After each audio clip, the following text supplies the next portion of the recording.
Hello friends.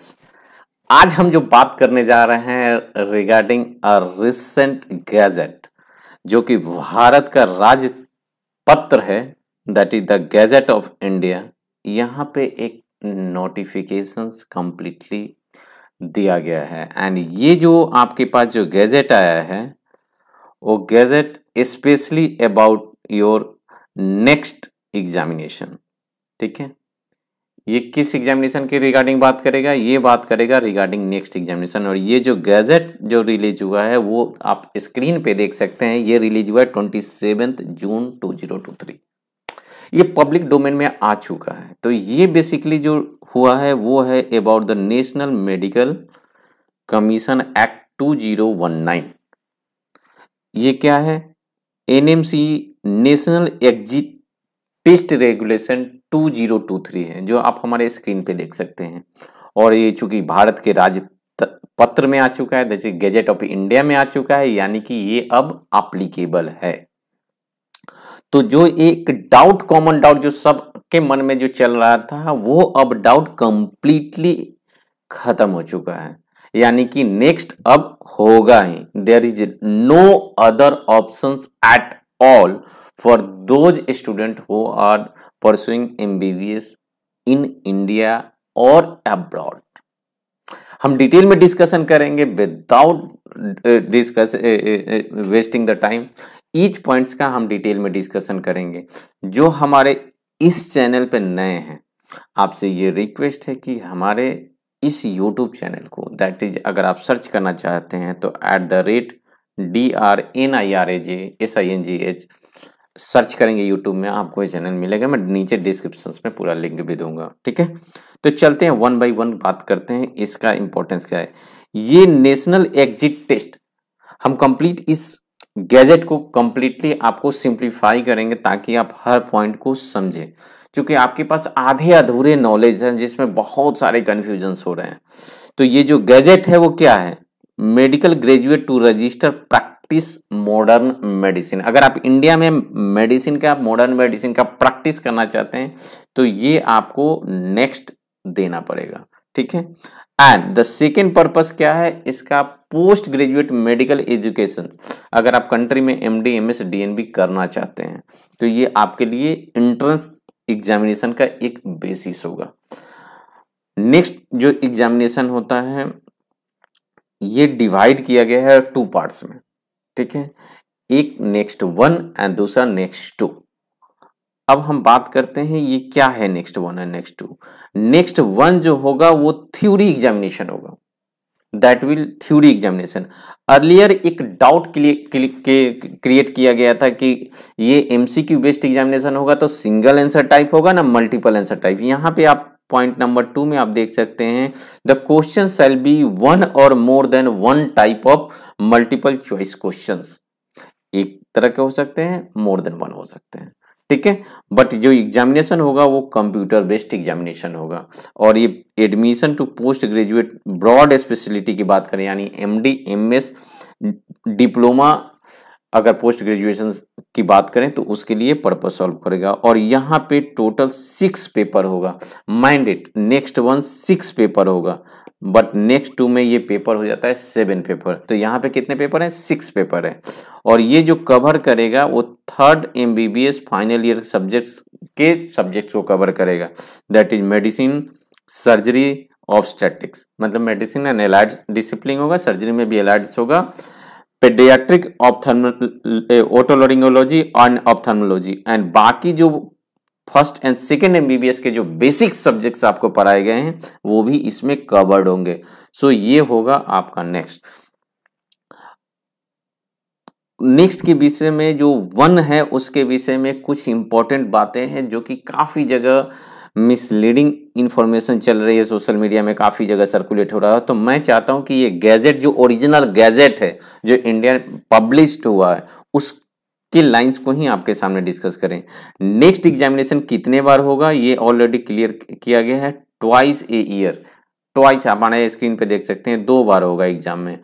और there is no restriction of number of attempt to appear in next 1, यानी कि next 1 में attempt का limitation नहीं होगा। बट जो स्टूडेंट जो एमबीबीएस में हैं ऑलरेडी, उनके लिए ये अटेम्प्ट का लिमिटेशन है कंबाइंड नेक्स्ट 1 एंड नेक्स्ट 2 का एग्जामिनेशन होगा, वो with in 10 year of joining of MBBS आपको कंप्लीट करना है। That is the key. यानी अगर आप नेक्स्ट 1 कंप्लीट भी कर लिए बट नेक्स्ट 2 आपको 10 साल के अंदर में ही कंप्लीट करना है, दोनों कंबाइंड रूप से 10 साल के अंदर में होना चाहिए। ये कंफ्यूजन में ना रहिए कि आप जितना चाहें देते रहिए देते रहिए देते रहिए, बिल्कुल नहीं ऐसा, ठीक है। अगर आपको स्कोर का इंप्रूवमेंट करना है तो नेक्स्ट 1 के अटेम्प्ट का लिमिटेशन नहीं है, बट ये सिर्फ स्कोर इंप्रूव करने के लिए पर्पस होना चाहिए। ये पॉइंट नंबर 9 में क्लियर है आपका, ये पॉइंट नंबर 9 में क्लियर है। बट ये स्कोर इंप्रूवमेंट, बट ओवरऑल अगर नेक्स्ट 1 एंड नेक्स्ट 2 को पास करना है तो 10 साल के अंदर में होना चाहिए, इसलिए there is no confusion about that. But next 1 होगा वो आपका जो कन्वेंशनल यूनिवर्सिटी थ्योरी एग्जामिनेशन है इसको रिप्लेस कर रहा है, बट जो आपके प्रैक्टिकल और क्लिनिकल एग्जामिनेशन है वो कंटिन्यू हो रहे हैं by conventional means unless otherwise notified by the commission, that is national medical commission अगर नोटिफाई करता है फर्दर कि इसका चेंजेज होने वाला है तब ये चेंज होगा, अदरवाइज ये एज इट इज कंटिन्यू होने वाला। तो don't confuse about the practical of the final year. यहाँ पे काफी सारे स्टूडेंट कंफ्यूज कर रहे हैं और काफी सारे ऑर्गेनाइजेशन आपको कंफ्यूजन में डाल रहे हैं, काफी सारे social media, Instagram, Telegram, Twitter, वहां पे लॉट्स ऑफ इंफॉर्मेशन सर्कुलेट हो रहे हैं without reading the actual gadget what the government had published on your public domain. Okay, next 2 की बात करें तो नेक्स्ट 2 होगा वो practical and clinical viva voice examination होगा, और यहाँ पे जो कवर होगा यहाँ 6 नहीं यहाँ 7 सब्जेक्ट्स कवर हो रहा है। What will be the other subject? Other subject के रूप में orthopaedics and PMR that is included in other subjects, और ये आपको ये टोटल 7 सब्जेक्ट्स में पास करना होगा। That is the key of making this video, ये आपको समझाने का प्रयास किया गया है। और ये जो एग्जामिनेशन होगा वो ऑस्की बेस्ड होगा, जैसे objective structure clinical based examination होगा, प्रैक्टिकल के सिनेरियो भी आपके पास रहेंगे। बट यहाँ पे देखेंगे कि नेक्स्ट 2 कितने बार होगा, ये examination twice in a year होगा, 2 बार होगा साल में, एक बार नहीं होगा। बट ये कंडक्ट कौन करेगा? जो आपका प्रैक्टिकल एग्जामिनेशन होगा ये कंडक्ट कौन करेगा? ये कंडक्ट होगा बाय रिस्पेक्टिव हेल्थ यूनिवर्सिटी। हम प्रैक्टिकल एग्जामिनेशन की बात करें, हम नेक्स्ट 2 की बात नहीं कर रहे, प्रैक्टिकल की बात कर रहे हैं। ये प्रैक्टिकल जो कि ऑर्गेनाइजेशन जो आपको हेल्ड करेगा वो यूनिवर्सिटी कंडक्ट करेगा, और बहुत जगह जहाँ पे हेल्थ यूनिवर्सिटी अवेलेबल नहीं है, वो सिंगल अगर कॉलेजेस जहाँ पे रन करते हैं किसी पर्टिकुलर यूनिवर्सिटी में इंक्लूडेड है तो आपको कोई अदर हेल्थ यूनिवर्सिटी अलॉट किया जाएगा, जो कि गवर्नमेंट डिसाइड करेगा कि जो यूनिवर्सिटी आपके प्रैक्टिकल एग्जामिनेशन को कंडक्ट करेगा। ठीक है, नेक्स्ट 2 जो होगा साल में 2 बार होगा, ये पहले ऑलरेडी डिस्कस किया गया। बट अगर कोई कैंडिडेट ये जो 7th यहाँ पे डिसिप्लिन जो decide medicine, surgery, ops, paediatric, ENT, ophtha and ortho and PMR, इसमें से अप टू 3 सब्जेक्ट्स तक आप फेल करते हैं तो सिर्फ उसी सब्जेक्ट का आपको एग्जामिनेशन देना है। बट अगर if candidate fail in more than 3 subjects तो उनको फिर से ऑल 7 सब्जेक्ट्स के a fresh candidate as a supplementary examination के रूप में आपको अपीयर करना पड़ेगा। यानी कि आप कोई भी सब्जेक्ट को मिस आउट नहीं कर सकते हैं, कोई भी सब्जेक्ट को आप लीस्ट इंपॉर्टेंट नहीं दे सकते हैं। पीडियाट्रिक भी उतना ही इंपॉर्टेंट है जितना ऑर्थोपेडिक्स है, उतना ही इंपॉर्टेंट मेडिसिन है, उतना ही इंपॉर्टेंट सर्जरी है, उतना ही ऑब्स्टेट्रिक एंड गायनेकोलॉजी है। So you can't miss a single subject right now, and the purpose of government is to make you a complete doctor, you know everything about the there is no restrictions in number of next 2 STEM provided candidate has passed next 1 and no student within the 10 year। बार बार इस message को repeat किया जा रहा है इस gadget में कि आपको नेक्स्ट 1 एंड नेक्स्ट 2 क्लियर करना है। बट जो ऑलरेडी इस गैजेट आने से पहले के एमबीबीएस डॉक्टर्स हैं जो कि कंप्लीट कर चुके हैं, उनके लिए सिर्फ और सिर्फ नेक्स्ट 1 देना है, उसको अटेम्प्ट लिमिट नहीं है। आप अपने स्कोर को इंप्रूव करने के लिए जितना मर्जी उतना बार दें। ओके, अब स्कोर की बात करें कैसे कैलकुलेट होगा, तो ये एक होल नंबर में रॉ स्कोर कैलकुलेट होगा। मिनिमम यहाँ पे जो स्कोर पास का है वो आपको ध्यान रखना है, क्योंकि यही जो है जो कि आपको सबसे ज़्यादा जो डैमेज करने वाला पॉइंट लिखा है, उसमें लिखा है कि ये आपका पासिंग क्राइटेरिया है वो 50% है। Passing criteria is 50%। आपको 50% लाना है। सपोज अगर 100 मार्क्स का एग्जाम हो रहा है तो आपको 50 मार्क्स लाना है। अगर 120 मार्क्स का हो रहा है तो आपको 60 मार्क्स लाना है। पहले क्या था, ये परसेंटाइल कैलकुलेट होता था, अब ये एक्चुअली आपको यूनिवर्सिटी एग्जाम्स में जो पहले एमबीबीएस जो यूनिवर्सिटी एग्जाम कंडक्ट होता था या अभी भी हो रहा है, पार्ट 1 पार्ट 2 जैसे कंडक्ट हो रहा है, वहां पे 50% को काउंट किया जाता है पासिंग। यहाँ पे भी 50% आपको लाना है, ठीक है। या जितना आपको मैक्सिमम स्कोर बताया गया उस स्कोर का 50% आपको लेकर आना है, ठीक है। अगर जो मेरिट की डिसीजन की बात करें कि ये मेरिट कैसे डिसाइड होगा, उसमें डिसाइड होगा कि आपने लास्ट जो कंबाइंड एग्जाम दिया था, लास्ट अटेम्प्ट में नेक्स्ट वन जो स्कोर दिया था वही आपको कंसीडर होगा for the determining for the rank. अगर आप पोस्ट ग्रेजुएट इंट्रेंस एग्जामिनेशन की तरह जो पर्पस सॉल्व करेगा, वहां पे अगर आप सोचेंगे काउंसलिंग कैसे होगा, तो सबसे जो लास्ट अटेम्प्ट लिया था, सपोज आपने इस अटेम्प्ट में 500 मार्क्स स्कोर किया, नेक्स्ट अटेम्प्ट में आपने 430 स्कोर किया, 430 विल बी काउंटेड, क्योंकि गवर्नमेंट के पास सारे रिकॉर्ड्स एंड डाटा अवेलेबल है। अगर सपोज पहले में आपने 400 स्कोर किया, अगले में 450 स्कोर किया, तो लास्ट अटेम्प्ट आपने 450 स्कोर किया, 450 will be counted for your merit to appear in the counselling process, okay, क्योंकि आपने स्कोर। बट सपोज आप नेक्स्ट अपियर किए बट नेक्स्ट में 2 सब्जेक्ट में फेल कर गए या 1 सब्जेक्ट में फेल करिए, तो उस सब्जेक्ट को आपको फिर से एग्जाम देना है, एंड जिस सब्जेक्ट में आप पास करते हैं उस सब्जेक्ट के स्कोर को इंक्लूड करके आपका मेरिट बनेगा, okay. That should be clear. But अगर टाई ब्रेकर का क्या क्राइटेरिया, टाई ब्रेकर का क्राइटेरिया है कि लो, अगर सिंगल नेक्स्ट आपने दिया है तो हाईएस्ट मार्क्स कितना है फर्स्ट, अगर बार बार दिए हैं तो लोअर अटेम्प्ट किसने सबसे कम में अपीयर किया है उसका लिया जाएगा। बट अगर वो भी अगर मैच कर गया, कॉमन आ गया दोनों के लिए, सपोज 2 स्टूडेंट है, दोनों ने एक अटेम्प्ट में ही क्लियर किया, दोनों के मार्क्स भी कॉमन आ रहे हैं, तो सिंगल अटेम्प्ट दोनों के हैं, तो उस केस में हायर मार्क्स आप कहां पे स्कोर करते हैं, यहाँ पे आपका टाई ब्रेकर होगा। क्योंकि नंबर ऑफ एस्पिरेंट्स ज्यादा है तो टाई ब्रेकर की possibility is there. So medicine पहले लिया जाएगा, surgery of, then paediatric, then ENT, then ophthalmology के मार्क्स को आपको देखा जाएगा।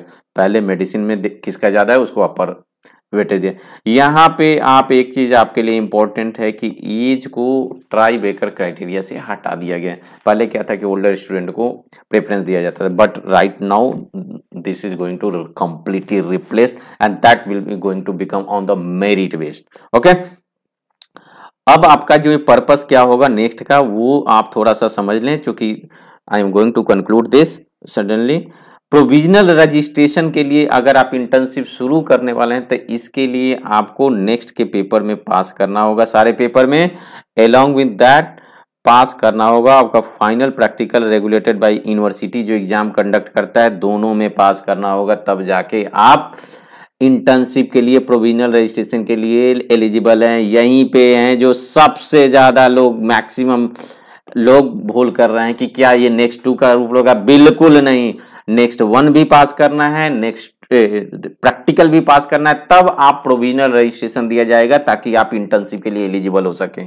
और इंटर्नशिप कंप्लीट करने के बाद आपके नेक्स्ट 2 के एग्जामिनेशन होंगे, वहां भी आपके पेपर्स इंक्लूड किए जाएंगे, ओके। तो यहाँ पे आपको एंड लिखा है, और नहीं लिखा है। Don't confuse with this word, a simple word that makes more confusion to you, ठीक है। यही आपका पर्पस करेगा नेक्स्ट 2 जब आप देंगे तो वो सर्व करेगा आपका licence to practise modern medicine. यानी कि प्रैक्टिकल तो पहले आपने पास किया, यूनिवर्सिटी के एग्जाम पास किया, नेक्स्ट 1 पास किया, ताकि आप इंटर्नशिप के बाद नेक्स्ट 2 होगा जो कि आपको लाइसेंस प्रोवाइड करेगा। जो फॉरेन मेडिकल ग्रेजुएट हैं, जो एफएमजी हैं, आपके लिए स्पेशल, आपको सिर्फ और सिर्फ नेक्स्ट 1 क्लियर करना है ताकि आप प्रैक्टिस कर सकें modern medicine in India, okay. तो आपको नेक्स्ट 1 के 6 पेपर जो थ्योरी पेपर्स हैं, जो 2 भाग में डिवाइड किए हैं, फर्स्ट हाफ सेकेंड हाफ, उसमें मैं डिटेल में चलूंगा, तो उससे आप प्रैक्टिस कर सकते हैं मॉडर्न मेडिसिन इन इंडिया। अब हम बात करें एमबीबीएस डिग्री कब मिलेगा। MBBS degree will be awarded after passing the final MBBS and successful completion of 1 year of internship. MBBS degree तो आपको दे दी जाएगी, बट आपको लाइसेंस नहीं दिया जाएगा। लाइसेंस आप नेक्स्ट 2 क्लियर कीजिए तब दिया जाएगा। ये है लाइसेंस। पहले लाइसेंस आपको इजीली मिल जाता था, अब आसान नहीं होगा। ठीक है, डिग्री आपको दे दिया जाएगा, क्योंकि नेक्स्ट 1 पास कर लिए, clinical and practical examination university से पास कर लिया, आपको लाइसेंस दिया जाएगा। बहुत ही इंटरेस्टिंग पॉइंट है अबाउट द मास डिस्ट्रीब्यूशन। हमारे अर्लियर वीडियो भी जो लिसनर्स हैं अगर देखे होंगे तो पहले हमने दिया कि आपके लिए थोड़ा सा आसान है, बट आसान इसलिए क्या है क्योंकि एमसीक्यू बेस्ड नेक्स्ट 1 है, और 60 to 70% अगर आप हाईएस्ट पकड़ के चलें तो 70% तो आपको problem solving analytical skill type का क्वेश्चन है, और वो भी 70% में 60% मतलब आउट ऑफ 100% 60% क्वेश्चन क्या है, मस्ट नो टॉपिक से, जो कि रेगुलर टॉपिक आपको एमबीबीएस कैरिकुलम में पढ़ाया जाता है, वो टॉपिक से पूछा जाएगा। और 30% थोड़ा सा आप एडिशनल नॉलेज रखते हैं, तो यानी 90% तो आपके वो टॉपिक कवर हो रहे हैं जो कि मोस्ट कॉमन टॉपिक पढ़ाए जाते हैं।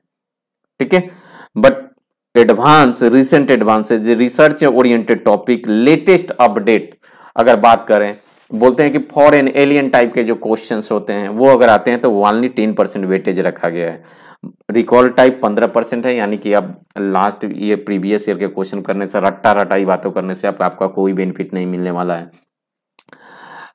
हमारे वीडियो भी आएंगे कि कैसे आपको अप्रोच करने हैं, कुछ आपको इंस्टीट्यूशनल बेनिफिट भी दिया जाएगा। जिस इंस्टीट्यूशन में जाते हैं, मोस्ट ऑफ द इंस्टीट्यूशन है ओल्ड पैटर्न पे पढ़ा रहे हैं, उनको अपने पैटर्न को चेंज करना होगा, क्योंकि न्यू गैजेट आ गया है तो डेफिनेटली पुराने आपके पैटर्न चेंज हो जाएगा। डेफिनेटली टॉपिक चेंज नहीं होगा, but way of teaching change हो जाएगा।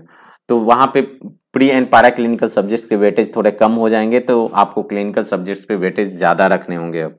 ठीक है, मार्क्स डिस्ट्रीब्यूशन की बात करें तो 120 आइटम बिग मतलब मेजर सब्जेक्ट के लिए रखा गया है। मेडिसिन, सर्जरी, ऑब्स्टेटिक्स की बात करें तो 120 आइटम रखा गया है, 3 आवर अलॉटेड है। बट अगर माइनर सब्जेक्ट्स की बात करें, पेडियाट्रिक्स, ईएनटी एंड ऑप्थर की बात करें तो 60 आइटम रखा गया है, फॉर 1.5 आवर टाइम अलॉटेड है। यानी कि पेपर होगा वो 3 दिन का ड्यूरेशन में कवर होगा। First day, third day and fifth day, second day and fourth day आपको रेस्ट दिया जाएगा, ताकि आप आराम से रिकॉल भी करें, अपने सब्जेक्ट को रिकॉल भी करें और मैक्सिमम अपना आउटपुट दे पाएं। 2 घंटे का ब्रेक होगा फर्स्ट एंड सेकंड पेपर में, उसके बाद 1.5 घंटे का स्मॉल सब्जेक्ट के पेपर होंगे। इवेल्युएशन नेक्स्ट 2 का जो इवेल्युएशन मेथड जो बताया गया है उसमें एक्चुअल केस भी दिया जाएगा, ऑस्की बेस्ड भी होगा, और आपको कुछ परफॉर्म करके भी बताना होगा। जैसे आप सीपीआर परफॉर्म करके देखा, मेजर द ब्लड प्रेशर, आपको पूछा जाएगा कि मेजर द पल्स रेट, ये आपको एग्जामिनर के सामने ही परफॉर्म करना है, और जो आपको दिखा जाएगा उसमें सिर्फ लिखा जाएगा पास एंड फेल। अगर आप pass then practise modern medicine India, if you have fail यानी कि आपको लाइसेंस मिला नहीं, आप प्रैक्टिस नहीं कर सकते हैं। यानी कि अब मेडिकल साइंस इतना आसान नहीं रह जाएगा, बहुत ही टफ एंड बहुत ही कॉम्प्लिकेटेड इस चीज को बनाया गया है। बट अगर आप प्रॉपर ढंग से on the day first of MBBS से अगर आप लास्ट फाइनल ईयर तक जाते हैं तो ये आपके लिए बूम होगा, आपको knowledge. Okay, distribution of subjects we have already discuss about that. अब ये जो टाइमलाइन है, शेड्यूल्स है जो आपके स्क्रीन पे है, ये सोशल मीडिया पर एक्यूरेट चल रहा है, तो आप वहां से भी देख सकते हैं। नेक्स्ट 1 पहले आपको देना है, उसके बाद क्लिनिकल प्रैक्टिकल एग्जामिनेशन जो यूनिवर्सिटी करेगा उसके जस्ट बाद कर देगा। ठीक है, उसके बाद आप एलिजिबल हो जाएंगे इंटर्नशिप के लिए, इंटर्नशिप कंटिन्यू करेंगे। इंटर्नशिप खत्म होने के बाद आप नेक्स्ट 2 दीजिए, नेक्स्ट 2 में भी फेल कर गए तो फिर सप्लीमेंट्री दीजिए, और नेक्स्ट 1 जो दिए उसके बेसिस पर आप पोस्ट ग्रेजुएशन काउंसलिंग में पार्टिसिपेट कीजिए। बट जो second session of post graduate admission होगा वो होगा आपका on the basis of what you have scored in the last. अगर कुछ सीट वैकेंट होता है माने फर्दर काउंसलिंग नहीं होगा। जो भी हमारे सब्सक्राइबर हैं, जो लिसनर हैं, व्यूअर हैं, जो देख रहे हैं, आपसे एक ही रिक्वेस्ट है, हमने आपको जो भी इंफॉर्मेशन दिया अगर मैक्सिमम टू मैक्सिमम स्टूडेंट के पास शेयर करते हैं तो यही आपके तरफ से मेरे लिए गिफ्ट होगा। And what doubt you are facing, आपके मन में कुछ भी डाउट हो रहा है, please comment in the comment sections. आप कमेंट कीजिए ताकि मुझे पता चल सके आपके कौन से एरिया को और ज़्यादा बेटर क्लेरिफाई करना है, आपको सर्च करना है। बस यहाँ पे जो आप स्क्रीन पे देख रहे हैं doctor Neeraj Singh @ doctor Neeraj Singh search करेंगे तो आपको वीडियो मिल जाएगा। ये आपको प्रोफाइल पिक्चर्स आपको दिखेगा जो कि मेरा ऑफिशियल यूट्यूब चैनल है। अगर आप फाइनल ईयर हैं तो एटलीस्ट अपने व्हाट्सएप ग्रुप जो कॉलेज के होते हैं उसमें शेयर कीजिए ताकि मैक्सिमम लोगों के पास ये इन्फॉर्मेशन पहुंच सके about the next. Definitely next is going to become a very tough exam. So अब आपको सिंसियर हो जाना पड़ेगा क्योंकि ऑलरेडी गैजेट ऑफ इंडिया में नोटिफिकेशन में आ चुका है। Once they have comes that means सारे यूनिवर्सिटी सारे कॉलेजेस को ये फॉलो करना पड़ेगा। So thank you so much for the listening. If you have any doubt please ask me in the comment section. So this is all about the gazette published by Government of India in the public domain recently on 27th of June. Thank you so much.